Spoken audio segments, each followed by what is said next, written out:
दोस्तों नमस्कार।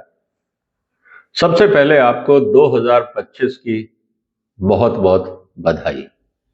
भारत और भारत के नागरिकों के लिए नया साल उम्मीद है कि अच्छे दिनों की शुरुआत करेगा। हम चाहते हैं कि पूरी दुनिया में शांति रहे और सब लोग तरक्की करें।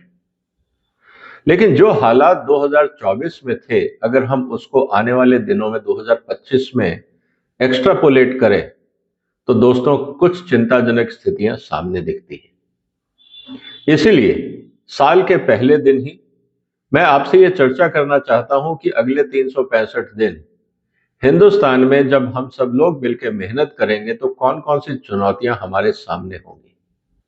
चाहे वो किसानों का मुद्दा हो, कंज्यूमर्स का मुद्दा हो, व्यापार का मुद्दा हो, इन्वेस्टमेंट का मुद्दा हो, एम्प्लॉयमेंट का मुद्दा हो और साथ ही साथ पॉलिटिकल और इकोनॉमिक पॉलिसी का मुद्दा। ये सारे मुद्दे आने वाले दिनों में बहुत गंभीर होंगे। इसीलिए इन सभी मुद्दों पे बहुत ही ब्रीफली मैं आपसे चर्चा करूंगा और आने वाले दिनों में हम इकोनॉमी को लेकर कुछ ज्यादा ही चर्चा करेंगे, क्योंकि पॉलिटिक्स तो अपनी जगह चलती रहेगी। सुनने में और टाइम पास करने के लिए हिंदुस्तान में पॉलिटिक्स बहुत जरूरी है, लेकिन जब हम अपनी समृद्धि की बात करते हैं, देश की खुशहाली की बात करते हैं, तो मुझे लगता है कि हमें इकोनॉमी पे ध्यान देना जरूरी है। इसीलिए आज का वीडियो आप पूरा देखिएगा और इसको शेयर करिएगा, क्योंकि शायद ही कोई ऐसा व्यक्ति होगा जिसके हितों की बात आज मैं इस वीडियो में नहीं करने वाला। तो दोस्तों शुरुआत करते हैं। उम्मीद है आपने इस वीडियो को लाइक किया होगा और चैनल को सब्सक्राइब भी कर लिया होगा। दोस्तों सबसे पहले हम शुरुआत करते हैं किसानों के मुद्दे को लेकर। साल का पहला दिन, सुप्रीम कोर्ट में किसानों का मुद्दा है, राज्य सरकारों के सामने किसानों का मुद्दा है और केंद्र सरकार के सामने भी किसानों का मुद्दा है। एक सबसे महत्वपूर्ण पॉलिटिकल डिमांड जो किसानों की रही है वो है एमएसपी को लेकर। किसानों का ये कहना है कि साहब आप हमें मैंडेटरी एमएसपी की गारंटी दे दीजिए, हमारी सारी समस्याओं का समाधान हो जाएगा। मुझे लगता है कि पॉलिटिकल रीजन से अगर सरकारों ने किसानों की ये बात मान भी ली तो मुझे लगता है आने वाले दिनों में किसानों की हालत और ज्यादा खराब हो जाएगी। डिटेल में मैं अगले वीडियोस में चर्चा करूंगा, लेकिन उदाहरण के लिए आप सोयाबीन की फसल को देख लीजिए। सोयाबीन में क्या हुआ, हमने हर साल लगातार एमएसपी बढ़ाई। आज हालत यह है कि 70% तेलों का हम आयात करने लग गए और जो हमारा एक्सपोर्ट होना चाहिए वो भी खत्म हो गया। और एक जो हमारे पास गोल्डन ग्रेन के नाम से सोयाबीन की फसल होती थी, आज किसान परेशान हैं, कंपनियां परेशान हैं, हम एक्सपोर्ट नहीं कर पा रहे और अपनी जरूरतों के लिए 70% तेलों का हम आयात कर रहे हैं। ऐसा क्यों हुआ? सोयाबीन की स्थिति इतनी खराब क्यों हुई? ये अपने आप में एक केस स्टडी है। मुझे लगता है कि जितने भी इकोनॉमिस्ट हैं और जितने भी एग्रीकल्चर या बाकी इकोनॉमिक डिपार्टमेंट्स हैं यूनिवर्सिटीज के, वो जरा इसकी स्टडी करें कि सोयाबीन की हालत इतनी खराब क्यों हो गई। और दोस्तों जिस तरह से भारत सरकार ने पॉलिसीज बनाई हैं इथेनॉल को लेकर, मुझे लगता है कि आने वाले दिनों में समस्याएं और जटिल होंगी, आसानदायक रास्ता नहीं दिखता है। और बहुत सारे मुद्दे हैं कृषि के क्षेत्र में, हम लगातार अलग से एक पूरे वीडियोस बनाएंगे और उसमें मैं आपको आंकड़ों के सहित बताऊंगा कि किस तरह से कृषि आने वाले दिनों में एक चुनौतीपूर्ण काम होगा भारत सरकार के लिए और राज्य सरकारों के लिए। दूसरा मुद्दा आता है इन्वेस्टमेंट का लेके। जब हम रोजगार की बात करते हैं तो हमें चाहिए इन्वेस्टमेंट। दोस्तों शायद अखबारों में और इस बात की चर्चा नहीं हुई है कि पिछले साल 2024 में हमारे यहाँ जो फॉरेन पोर्टफोलियो इन्वेस्टमेंट था उसमें 99% की कमी हुई है। जी हाँ, आपने ध्यान से सुना, 99%। मतलब कि 2023 में जब करीब 1,70,000 करोड़ के आसपास हमारे यहाँ पोर्टफोलियो इन्वेस्टमेंट होता था, जो घट के मात्र 2,500 से 3,000 करोड़ के बीच में रह गया। इसका मतलब यह है कि जो लोग पहले भारत को उभरता हुआ बाजार देखते थे और उनको लगता था कि यहाँ पे जब हम लोग इन्वेस्ट करेंगे तो उसका मुनाफा मिलेगा भारत में, अब ऐसा नहीं लग रहा। और यही कारण है कि हमें इस बात को समझना होगा कि जिस तरह से हम अपनी आर्थिक नीतियां बना रहे हैं, क्या वो वास्तव में भारत के हित में है, या पूरा का पूरा सरकार का इस समय ध्यान सिर्फ पॉलिटिकल एजेंडा को लेकर है कि किस तरह से हम चुनाव जीते हैं। निश्चित रूप से आप चुनाव जीतेंगे, लेकिन अगर आर्थिक स्थिति में सुधार नहीं हुआ तो जनता आपसे नाराज भी होगी। और ऐसा ना हो कि मोदी साहब ने जो पिछले 10 साल में अपना एक जो डेवलपमेंट मॉडल दिखाया था, लोग उस पर शक करने लगे और ये कहने लगे कि शायद मोदी साहब की जो इकोनॉमिक्स थी वो डिलीवर नहीं कर पा रही है और आने वाले दिन चुनौतीपूर्ण हो सकते हैं। क्योंकि सबसे आसान होता है पोर्टफोलियो इन्वेस्टमेंट। आप भारत में जो कंपनियां हैं उनका काम देखते हैं, उनकी तरक्की देखते हैं, उनका बढ़ता हुआ प्रॉफिट देखते हैं, और अगर आपको लगता है कि भारत में मुनाफा है तो आप भारत की स्टॉक मार्केट में पैसा लगाते हैं और यहाँ पे मुनाफे की उम्मीद करते हैं। लेकिन जब अंतरराष्ट्रीय समुदाय ने 99% इन्वेस्टमेंट किया ही नहीं, इसका मतलब ये है कि जो हमारे यहाँ आर्थिक नीतियां हैं और जिस तरह से हमारी कंपनियां काम कर रही हैं, उनको लगता है कि भारत से ज्यादा अपॉर्चुनिटीज कहीं और है, चाहे वो चाइना में है, यूरोप के देशों में है, मिडिल ईस्ट में है, ईस्ट एशिया में है, अमेरिका में है, या कहीं और है। लेकिन भारत में उनको अपॉर्चुनिटीज नहीं दिख रही है। ये बहुत चिंता की बात है। इसके अलावा जो महत्वपूर्ण मुद्दा है जिसके बारे में हमें सोचना होगा कि अभी तो ट्रंप साहब ने अपनी कुर्सी संभाली नहीं और अभी से यह हाल है, और ट्रंप साहब ने तो कह दिया है बहुत क्लियरली कि मेकिंग अमेरिका ग्रेट अगेन। इसका मतलब यह है कि वो अग्रेसिव रूप में अमेरिका के लिए काम करेंगे। उन्होंने WTO और सारी अंतर्राष्ट्रीय संस्थाओं को एक हिसाब से यह मैसेज दे दिया है कि अगर कोई भी पॉलिसी और कानून अमेरिका के हित में नहीं होगा तो हम उसको नहीं मानेंगे। और बात सही है, क्योंकि ट्रंप साहब का कहना बहुत सिंपल है कि भाई देखिए, मुझे अमेरिका की जनता ने चुनाव जिताया है, भारत की जनता ने नहीं। तो मैं अमेरिका की जनता के बारे में सोचूंगा या भारत की जनता के बारे में। और इसीलिए उन्होंने यूरोपियन कंट्रीज को भी बोल दिया है कि जो यूक्रेन में आप लोगों ने तमाशा शुरू कर रखा है, आप उसको बंद करिए, क्योंकि अब अमेरिका इन फालतू खर्चों पे अपना टाइम नहीं लगाएगा। इसीलिए उन्होंने इजराइल को भी इनडायरेक्टली ये मैसेज दे दिया कि आप हमास और हिजबुल्ला और बाकी जो लोग हैं, आप इनका रास्ता साफ करिए।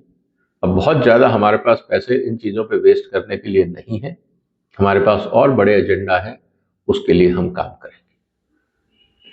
एक और महत्वपूर्ण घटना दोस्तों इन दिनों हुई, वो थी अडानी साहब का विलमार से 100% एग्जिट।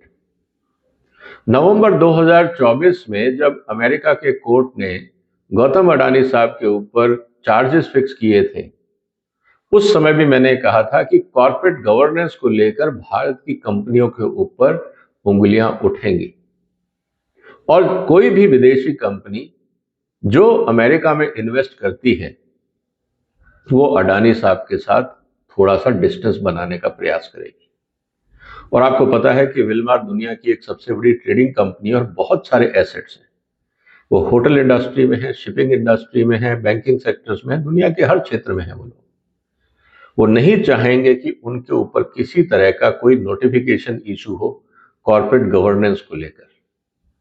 इसीलिए अडानी साहब को शायद इंटरनली ये मैसेज दे दिया होगा कि भाई देखिए, ये रिश्ता ज्यादा समय तक नहीं चल सकता।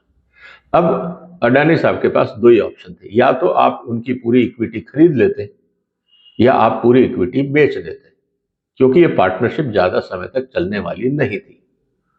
समझदारी इसी में थी कि अडानी साहब अपनी इक्विटी बेच दें, क्योंकि जो पूरा फॉर्चून ऑयल का बिजनेस है अडानी विलमार का, वो विलमार के एक्सपोर्ट्स पर ही निर्भर है। तो अगर वो पूरा ले भी लेते अडानी साहब विलमार का हिस्सा, तो वो तेल कहां से लाते, वो व्यापार चला नहीं पाते। इसीलिए समझदारी इसी में थी कि विलमार को कहा कि आप ही टेक ओवर कर लें।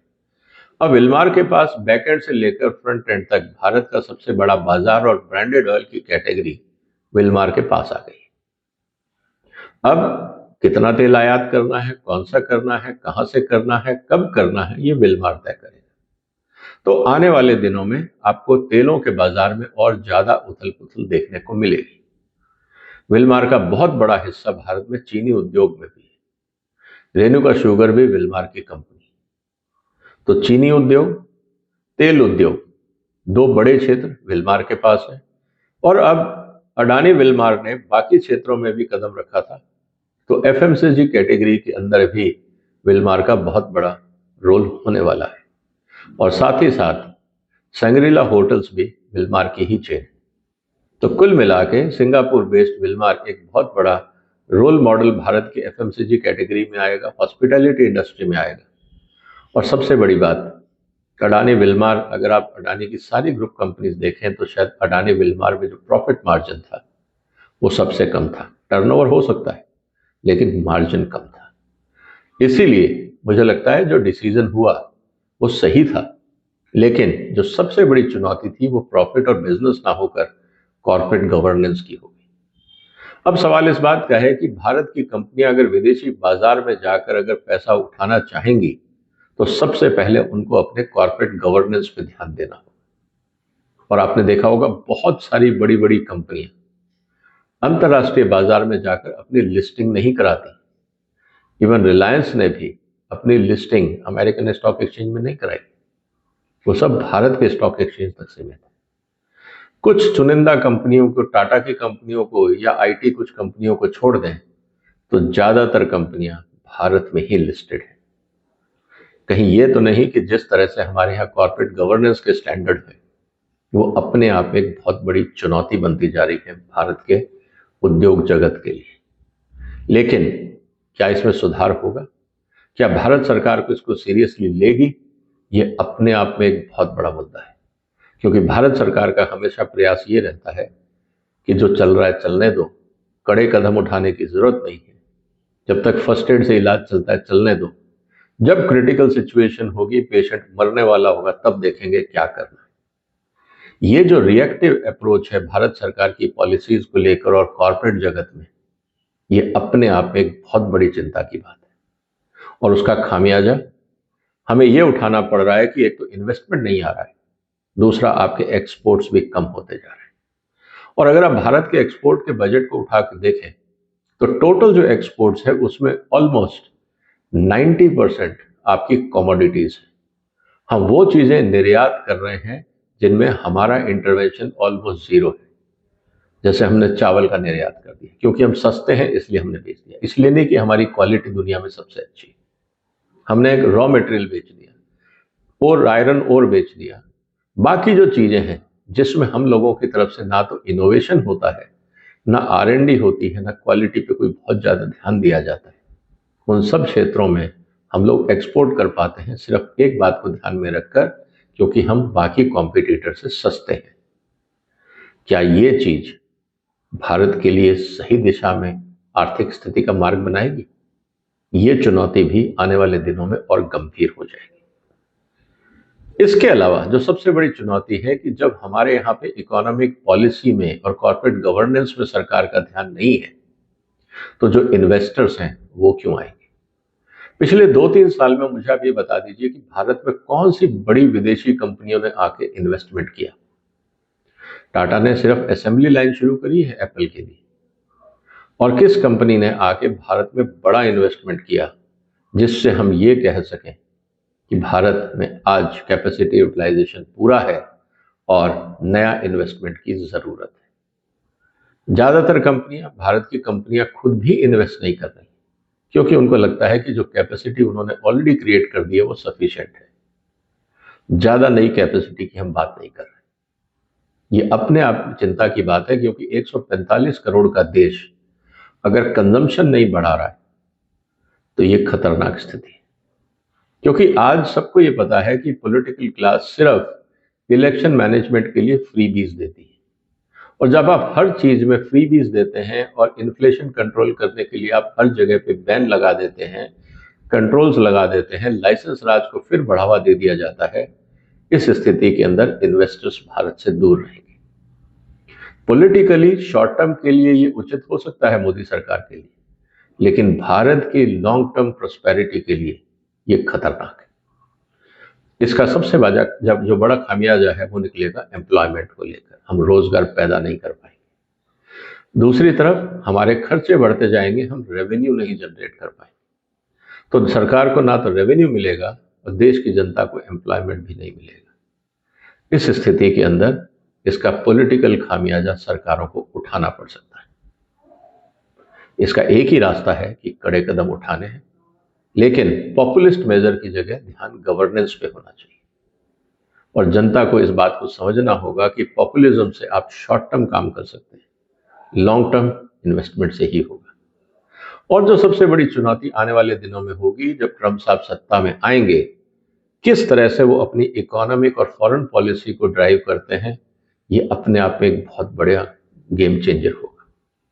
क्या भारत की पॉलिटिकल सिस्टम, डिप्लोमेटिक सिस्टम और हमारे यहाँ पे बिजनेस एनवायरनमेंट क्या उन चुनौतियों के लिए तैयार है? क्योंकि ट्रंप साहब की फोकस है चाइना, वो भारत को नहीं गिन रहे इस समय, वो भारत को अपना एलाई मान सकते हैं, कॉम्पिटिटर नहीं मान सकते। इस समय जो लड़ाई है वो चाइना और अमेरिका के ऊपर है। दोनों टेक्नोलॉजिकली बहुत एडवांस हैं, दोनों बहुत तेजी से आगे बढ़ रहे हैं। उन दोनों बड़े हाथियों की लड़ाई में भारत कहां खड़ा है, ये हमारे लिए चिंता की बात है। हम दोनों से आबादी में बड़े हैं, लेकिन हमारा जियोपॉलिटिकल सिग्निफिकेंस उतना बड़ा नहीं है जितना होना चाहिए। हाँ, अमेरिका हमें यूज करेगा चाइना के खिलाफ, इसका मतलब ये नहीं है कि हम अमेरिका के और चाइना के बराबर हो गए।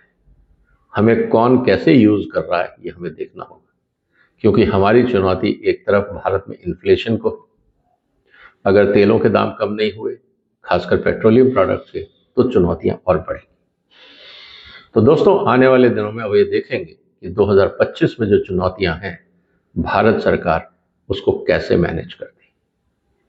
फिलहाल तो स्थिति ऐसी है कि मुझे लगता है कि अगर हम 2024 पे ध्यान देंगे तो 25 की चुनौतियां आपको साफ दिख जाएंगी। लेकिन जब तक हम सिर्फ पॉलिटिकल इक्वेशंस को मैनेज करते रहेंगे और संसद में कोई बड़ा मीनिंगफुल इकोनॉमिक रिफॉर्म हम लेके नहीं आएंगे, तब तक मुझे लगता है कि मोदी सरकार की चुनौतियां बढ़ती रहेंगी।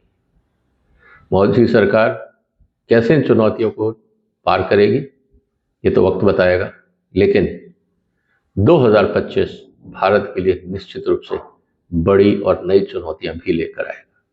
मैं उम्मीद करता हूं कि हम उन सब चुनौतियों को आसानी से पार कर पाएंगे और इस देश को आगे बढ़ा पाएंगे। आपको क्या लगता है दोस्तों, कौन कौन सी चुनौतियां जो आपके आसपास हैं, जिन पे सरकार को ध्यान देना चाहिए? कमेंट बॉक्स में लिखिए, क्योंकि इस तरह की चर्चा जरूरी है। पॉलिटिकल चर्चा बहुत आसान है करना, लेकिन गंभीर मुद्दों पे चर्चा थोड़ा टाइम मांगती है। आपने वक्त निकाला, आपका धन्यवाद। इस वीडियो को शेयर करिएगा, आपके जो विचार हो कमेंट बॉक्स में लिखिएगा, और फिर हम देखते हैं कि 2025 में क्या नए सुधार होते हैं। फिलहाल वंदे मातरम।